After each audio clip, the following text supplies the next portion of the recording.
അന്ന് എന്തിനാണ് കളത്തിൽ നിന്ന് കടന്നു കളഞ്ഞത്? അങ്ങനെ തോന്നി. ഓഹോ, ഞങ്ങൾ കണ്ടുപിടിച്ചില്ലെന്ന് കരുതി കാണും. അങ്ങനെ കരുതിയില്ല. കരുതിയാലും ഞങ്ങൾക്കൊന്നും വരാനില്ല. ആ, പേര്? എന്റെ പേര് നമ്പി. ഇത് ചങ്ങാതി കണ്ണൻ.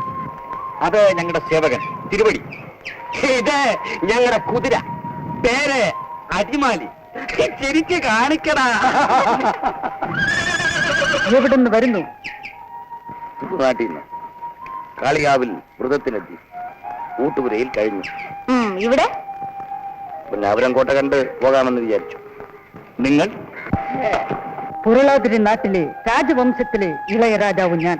പാലൂരിന്ന് പെണ്ണെടുത്തു. തമ്പുരാട്ടിയുടെ പേര് കന്നിയെന്ന്. ഈ സേവകനെ കൂടെ കൊണ്ടുവന്നു. സേവകൻ ഇതല്ല, മോൻ. സേവകനാണെങ്കിലും രായിന് വന്ന് വിളിച്ചു. പൊന്നാപുരം കോട്ടയെപ്പറ്റി കേട്ടറിഞ്ഞു. എന്നാൽ കണ്ടുപോകാമെന്ന് വിചാരിച്ചു. നമുക്ക് കൂട്ടിനാളായി. വിരോധമില്ലെങ്കിൽ ഈ കൂടാരത്തിൽ ഒന്നിച്ചു കൂടാ. ഞങ്ങൾക്കൊരു ശപഥമുണ്ട്. എന്താണാവോ? ഇവളുടെ അച്ഛനെ ചതിച്ചു കൊന്ന കറുവഞ്ചേരി കുറുപ്പിന്റെ 2 ആൺമക്കളോടും എനിക്ക് പകരം വീട്ടണം. അവരുടെ പേര്? കണാരനെന്നും കമ്മുവെന്നും കേട്ടിട്ടുണ്ട്. കണ്ടാൽ 2ന്റെയും തലയെരിഞ്ഞ് ഞങ്ങൾ താഴെയിടും. ഏതായാലും ഇപ്പൊ നമുക്ക് ഒരുമിച്ച് കോട്ടയിലേക്ക് പോവാം. തലയാരെയും നോക്കെ പിന്നീടാവാം.